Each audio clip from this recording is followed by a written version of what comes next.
چه میشد اگر به شما بگویم یک جمله که بیش از 1400 سال پیش گفته شده، راز یک زندگی بهتر امروز را در خود دارد؟ زندگی با استرس کمتر، آرامش بیشتر و ارتباطات عمیق‌تر؟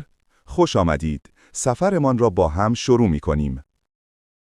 من یک عالم دینی نیستم، بلکه یک جوینده ام، درست مثل شما. سالها وقت صرف مطالعه قرآن و حدیث کرده ام، نه فقط به عنوان متن، بلکه به عنوان راهنمای زندگی. و این کانال را راه اندازی کردم چون معتقدم این کلمات الهی فقط متعلق به گذشته نیستند، آنها نقشه راه زندگی مدرن ما هستند. حدیثی که هر مسلمانی باید هر روز به آن فکر کند.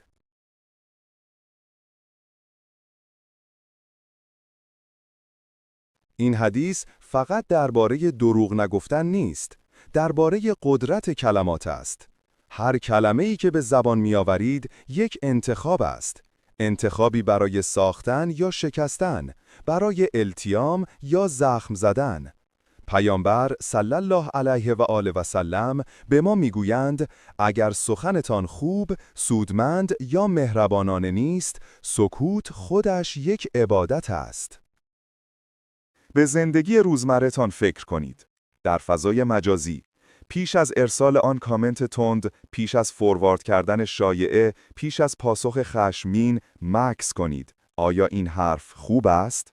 در خانواده، وقتی خسته اید و می‌خواهید با عصبانیت پاسخ دهید یا وقتی می‌خواهید غیبت کسی را کنید، سکوت را انتخاب کنید.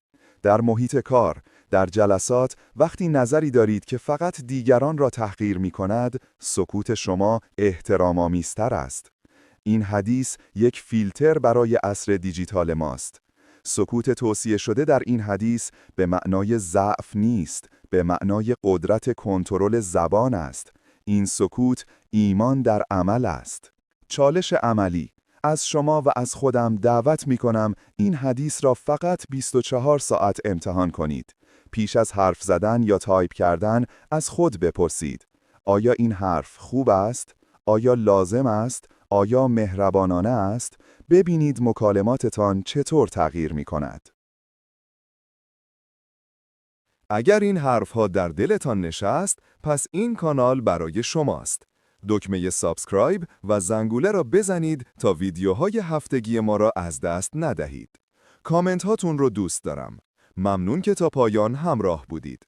به خاطر داشته باشید، کلمات شما قدرت شماست.